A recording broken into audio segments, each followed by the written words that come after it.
And the DA were highly contesting these by-elections. Do you feel the same way?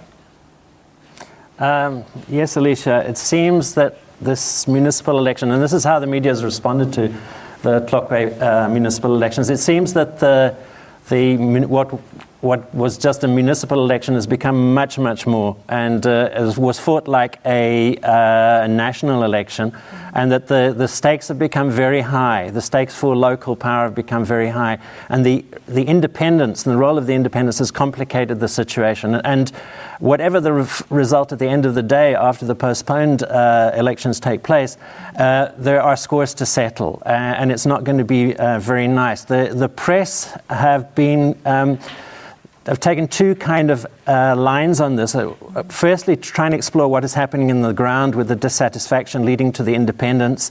And then secondly, what are the implications for the country as a whole in the democratic process, given that we're heading into election very soon. And there's, in both an editorial in The Citizen and in the Mail and Guardian, there were concern expressed about the IEC, the role of the IEC, and what would happen if the IEC were seen to be above partisanship and and having some kind of bias, because that cannot happen, and it will bedevil our democratic process. So this is a very important situation at Tlokwe, and the implications could be very severe.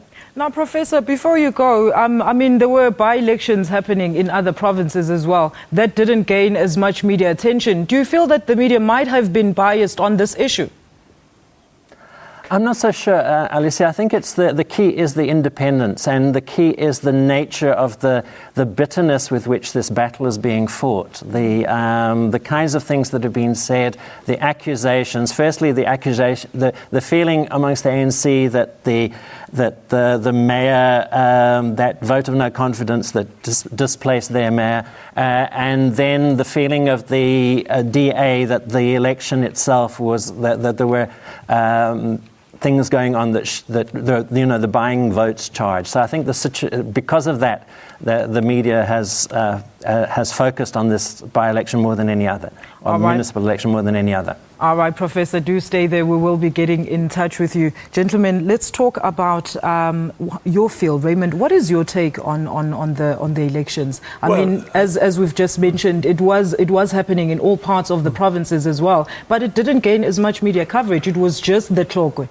Well, because the Tlokwe is the most important one. Mm-hmm. It's the one where there could be a power change in the control of that town council. Mm-hmm. The others, I don't think were regarded as being particularly significant in terms of what the various power relationships would be. Mm-hmm. Now, for instance, I thought Beale did a very good coverage of the Tlokwe election, pointing out not only that the ANC had retained 2 seats but had lost 1, but the fact is that there is now a 23-seat.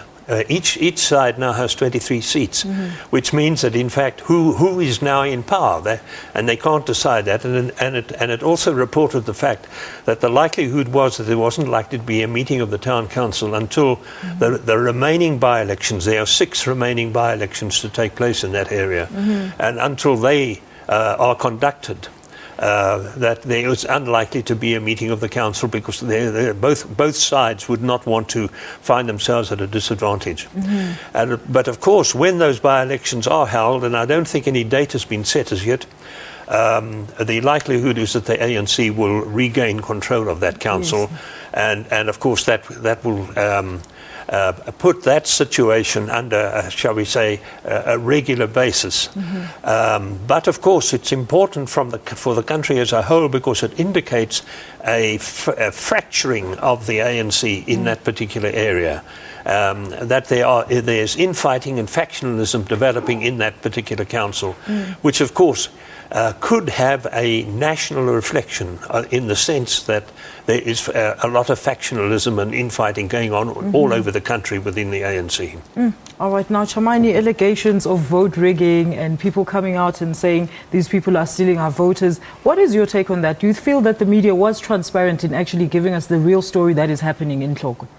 Well, the professor earlier indicated that, yes, indeed, the there's two ways in which the media is actually looking at this. Of course, the dissatisfaction by people on the ground, and also giving us the results. But I think just to say the ANC won in two words and then lost the highly contested to an independent contestant. Exactly, who's actually from a former ANC councillor himself. Yeah, so I think that's good, but what is more important, and what I'm getting from Raymond, is that it is important to reflect what this really means for the country. More for so because we're going into elections next year.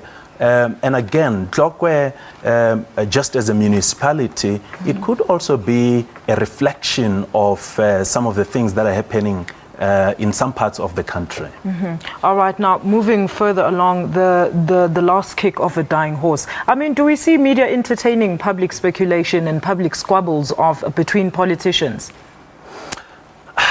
Look, I don't think so. But what is more important is that media, in actual fact, should be playing their role of reflecting the issues on the ground, and not seen to be favoring or taking sides or trying to entertain squabbles or entertaining a certain group of individuals. Influence opinion as well. So they should be concentrating on what is expected from them, which is to give reports on issues of national interest. On the real issue. What is your take on that, Well, Raymond? of course they are doing that, because the issues of national interest are the economy, corruption, crime, and the media have certainly concentrated on those three issues, and continue to do so. I agree that the analysis and examination of what these by-elections actually could mean has not been taken to any large extent by the media, but I think that is because, as I said earlier, they don't regard them as being of great consequence. But no doubt, as we come closer to the elections and there are further by-elections, if there are further by-elections, there will be a greater concentration on that. If there is any indication emerging from those by-elections that it has effect on national politics.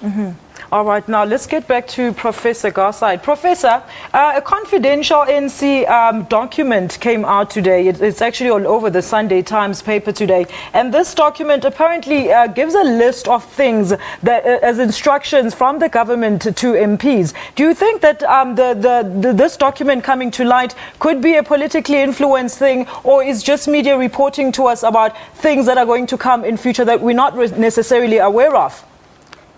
Well, Lucia, I'm not aware of this document, so I'm not really in a position to comment. It could be either, I would think. All right. And gentlemen, Raymond, you've seen this today's paper? Sure. It looks to me that that's a perfectly normal document that the ANC would put out before an election. That they should concentrate on the good things rather than those which are likely to create controversy, or in fact have a serious effect or a likely effect on the standing of the ANC within the communities. So obviously, I don't see the ANC doing anything else, but in fact trying to make their presence in the country as gilded as possible. Do you feel that? Thank you, Professor Raymond. Chabadi, do you think that media is also a political tool? Maybe for some political parties, they use it as a tool, especially now with coming elections. Now this document is no longer a secret. It's supposed to be a secret document. No, surely, I mean, some political parties will go out of their way in trying to make sure that they get good coverage, and of course they want to project a positive image. And I'm not surprised to see a document like that. Yeah. All right. Well, thank you very much. We're going to take a very quick ad break.